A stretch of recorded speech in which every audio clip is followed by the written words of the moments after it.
Hello everybody, welcome back to the channel. My name's Ron, and today we're going to be taking a look at Stubby, the second primary weapon for Engineer. This is the electric submachine gun that they get, and we'll be going over some builds. I'm going to recommend 3 builds that I use with Stubby without any overclocks, then we're going to move on to the overclocks and all the builds that I use with them. So let's begin. The first build that I'm going to be talking about is going to be my general purpose build that I use for Stubby, which is usually the electricity build, but I will be going over a damage build and then kind of a sustain build for Stubby too. First up in tier 1, we have increased caliber rounds. This gives us 2 more damage, so we go from 9 to 11 damage. Pretty nice. It's gonna up our DPS.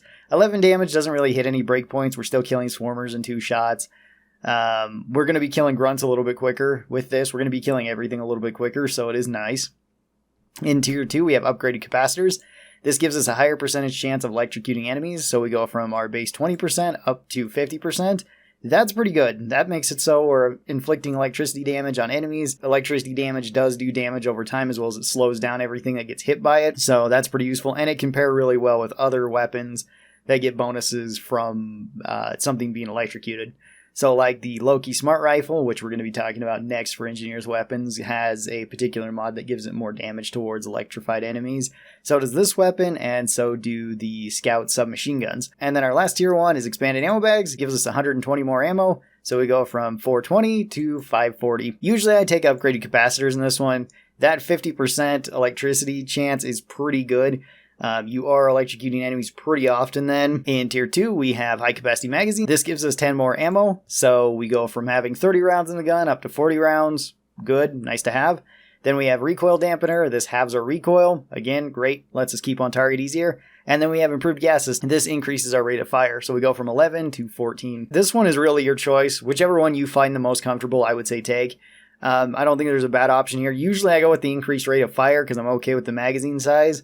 If you are still okay with the magazine size, but you find the gun bouncing around a little bit, go with recoil dampener. It's going to make it a little bit easier for you. And if you just don't find the magazine size to be good enough for you, then go with the high capacity magazine. That's kind of my advice for each of these. In tier 3, we have high velocity rounds. This increases your direct damage by 2, so it's the same as in tier 1. And we also have expanded ammo bags, also the same as in tier 1. So we get 120 more ammo. Usually I go with the extra ammo here. It's pretty nice. Having more bullets is always good, and we get more bullets from resupplies. The damage is nice too, but this is going to be more of a supportive weapon that I use this for. Kind of crowd control, kind of for big stuff, but mostly to inflict electricity on enemies, slow them down, and then let me use my secondary on them, or let teammates pick them off, or my turrets pick them off. So I'm not too concerned about dealing really high damage right away. Tier 4, we have hollow point rounds. This gives us 30% more weak spot damage, really good. Weak spot damage is always nice to have. And then we have conductive bullets. This gives us 30% more direct damage on enemies that are electrocuted. This also counts for the status effect of the IFG. It will actually be more with the IFG because that counts as the electric status effect, plus the increased damage that the IFG just gives you whenever you're hitting anything affected by it. This is the one that I take if I'm running the electricity build, because this is 30% more damage no matter where I hit. I don't have to hit a weak point to do damage. Then in tier 5, we have another increase to our magazine size, so we can have another 20 rounds in the gun. This is pretty noticeable. I do like going from the 30 rounds to the 50 rounds. And our other option is electric arc. This one makes it so every time that we trigger the electric status effect on any enemy, there is a chance that this radiates out to all enemies within about 3 meters of the affected target, dealing damage to them as well. This can really slow down hordes. It can be good if you target big things, because it's much easier to hit a whole bunch of small things that are around them. It's great if you're hitting like a grunt and there's a bunch of swarmers, or it's great if you're hitting a Mactera and there's a bunch of other Mactera around it, or jellyfish, or whatever it might be, because the electricity is just going to go all around them. Now, the second build I'll recommend is a damage build for Stubby, which can also be pretty good. You do have a lot of rate of fire and you have a lot of bullets, so it kind of makes sense to build this way too. So for this one, I go with increased caliber rounds. If you don't find the direct damage as useful, then maybe go with the expanded ammo bags. I go with the improved gas system in tier 2. This is just to have more damage per second. In tier 3, I usually go with expanded ammo bags here. You can go with the high velocity rounds and go up to 13 damage. That is pretty noticeable as to how much damage per second you can do because you have the increased rate of fire, at least with this build. But usually I just like the extra ammo, so I'm not running through bullets super fast. Then I go with the hollow point rounds, because in this case I'm usually hitting weak spots and we don't have the increase to our electricity chance. So we're not electrocuting things as much. Although if you do have a scout running IFGs, you could run this too. or if you have other ways to trigger electricity, like a scout running a drac with it, or if you're running this with a particular overclock that gives you electricity. And then in tier 5, I usually go with the higher capacity magazine, so I hold 50 rounds. This is just good for sustained damage. You can go with the electric arc because there is still that chance of triggering the electricity, but I don't find it that consistent if you're not going with something like the upgraded capacitors. So the magazine size helps me here. And then the last non-overclock build I recommend is a sustained build. So this is going with expanded ammo bags in tier 1, so we have extra bullets. Going with recoil dampener or the high capacity magazine, either one of these is fine in tier 2. This just makes it a little bit easier for you to hit your shots. Going with expanded ammo bags in tier 3. This will give us 660 bullets, so we have a lot of bullets that we can use. Now in tier 4 and tier 5, this is your choice. You probably either want to go with the hollow point rounds and the high capacity magazine, which is what I usually run.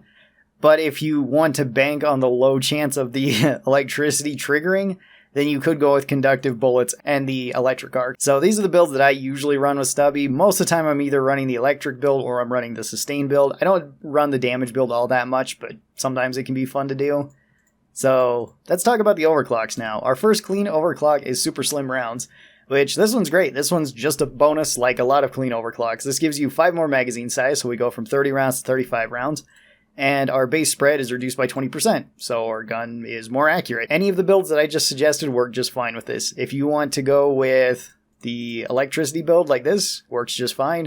If you want to go with something like a damage build, something like this or something like this, works just fine too. Really, you can build this however you want. It is pretty nice to have the recoil dampener as well as the low base spread, so sometimes I'll just go all 2s right here.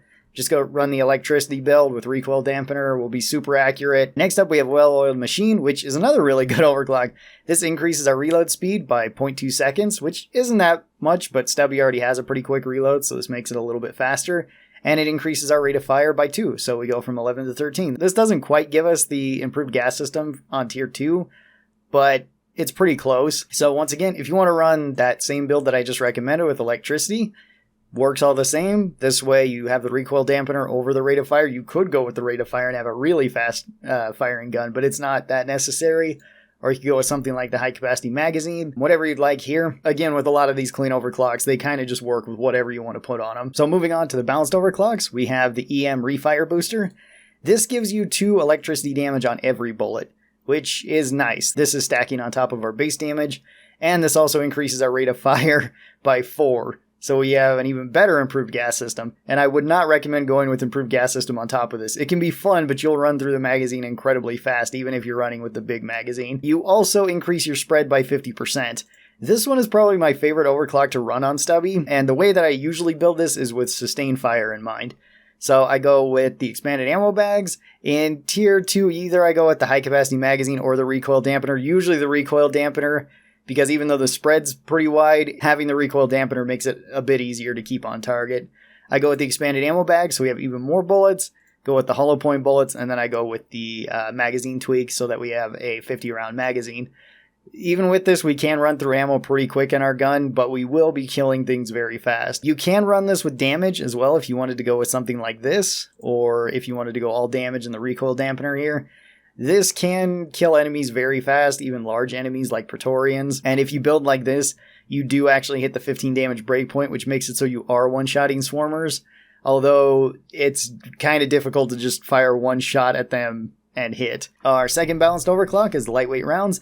This increases our total ammo by 180, so we already have 600 rounds in the gun. We lose out on 1 direct damage, and we lose out on 2 rate of fire. So for the lightweight rounds, I usually build this one of 2 ways.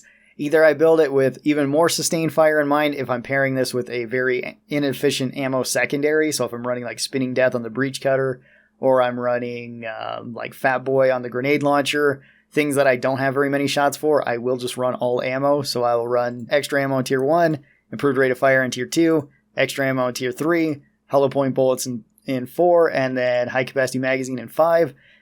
This gives you a lot of bullets both in the gun and out the gun. You get back a ton of bullets from resupplies. It still does enough damage to be killing things like grunts fairly fast. It's not as quick as the other submachine gun builds like the refire booster or anything like that, but it makes up for the lack of ammunition in our secondary. If I'm not running that and I just want more of a general purpose build, then I usually go with the upgraded capacitors to give us even more electricity damage, go with the improved rate of fire to get our rate of fire back up to where it roughly was. It's a little bit faster now. Going with increased ammo in tier 3 so that I get that 720 bullets. Going with conductive bullets to get more damage. And going with electricity arc. Once again, this is set up just like my general purpose loadout, but this way I have even more bullets, although they are doing a little bit less damage. That's not a huge deal because the electricity damage will kind of build up. Then we move on to the unstable overclocks, where we have turret arc. Turret arc makes it so when we fire at our turret enough, we have to trigger the electricity effect from the submachine gun to apply the electric status effect to our turret. This does damage over time to everything around it, as well as it slows down all enemies near it. And if you have two turrets set up, so long as they're within 15 meters and there's a clear line of sight between the two, then it will arc back and forth between them, zapping everything in the way. You can use this to shut down areas pretty easily with this, and this one can be pretty ammo efficient. You do want to build for electricity damage in mind, or at least electricity chance to trigger. Because if you're just at the base 20, you will, on average, have to fire at the turret about 5 times to actually get this effect to start working. This effect also works on you, and it works on all of your allies too, so it might be good to announce that you're running this, and remember not to stand too close to your turrets either, or have your allies stand too close to your turrets either. This lowers our overall ammo count by 120, so we only have 300 rounds. This could be a tempting option to go with expanded ammo bags, but upgraded capacitor is going to help you more in Tier 1, I would say. In Tier 2, again, it's kind of your choice. I like going with the improved rate of fire just so that we get back up to about what base Stubby is, a little bit more than what base Stubby is. In Tier 3, I definitely go with the expanded ammo so we can get back to the regular amount of ammo. And then I usually go with conductive bullets, and I go with turret arc. And then I go with electricity arc. And then our last overclock is turret EM discharge. This one also revolves around your turrets. So you have to fire bullets from Stubby into the turrets and apply the electric status to them too. This triggers an explosion that deals 60 electricity damage to everything within 5 meters. This includes allies too, so be a little bit careful. Although it's not very much damage, even on Hazard 5, it doesn't feel that much. Just because you're not actually doing the full 60 damage, you're doing 70% of it. This also fears all enemies within an area, so you can get them to run away, and this slows enemies down too. This comes at the cost of a couple things. It comes at the cost of your direct damage by 2, your magazine size by 5, that one really doesn't matter, and it also can't be triggered one right after another. You have to wait the 1.5 seconds for it to trigger again. So with this one, once again, upgraded capacitors is probably our best option here in Tier 1. Even though extra ammo would be nice, this is going to save us ammo in the long run. Tier 2, it's your option. Pick whichever one of these you'd like. I usually go with the high capacity magazine, just so that I go up to 35 rounds. Recoil dampener is good too, and same with the rate of fire is good. In Tier 3, I go with expanded ammo bags, so we have even more ammo. This one is probably Stubby's most ammo efficient build if you're willing to set up constantly and shoot the turrets. Important to note too about this one, I think it's this one, I don't think it applies to the turret arc. You don't need to have your turret fully set up to get this to trigger. It only needs to be the node, so you can constantly be moving your turrets around and shoot the node of the turret and have it explode. This is still based off the percentage chance of your electricity though, and it's going to be more difficult to hit those if they're not directly next to you, which you don't always want to be because you will be injuring yourself. It's usually not a huge deal, but you will be injuring yourself by doing that, and it's just a smaller target, which in my opinion makes it more difficult to hit, so I usually set my turrets up and then shoot them. Tier 4, I go with conductive bullets because we will very likely be electrocuting everything around us as well as slowing everything down. The slows from this and from turret arc also apply to all enemies, so they affect dreadnoughts, and they also affect the wandering horror as well in the haunted caves. And then in Tier 5, I usually go with electricity arc here, but you could go with the high capacity magazine. I've done that before too and had pretty good success with it, especially if I wanted to go with the recoil dampener. And these are all the builds that I use for Stubby. So tell me your thoughts on Stubby down in the comments below and what builds you use for them, and also which overclocks you enjoy the most with Stubby. My favorite one is still probably the EM refire booster, although I have come around to these two. I like them quite a bit more than I used to. So hopefully you guys enjoyed this. Thank you guys so very much for watching it. I really do appreciate it. And special thanks to the supporters of this channel. These are my members over here on YouTube and my patrons over on Patreon. They get early access to videos like this. And this list is updated at the end of each month. If anybody would like to be a part of this list, you can. There is a link down in the description to both of these. Remember to like and subscribe, and I'll see you guys next time. Bye-bye!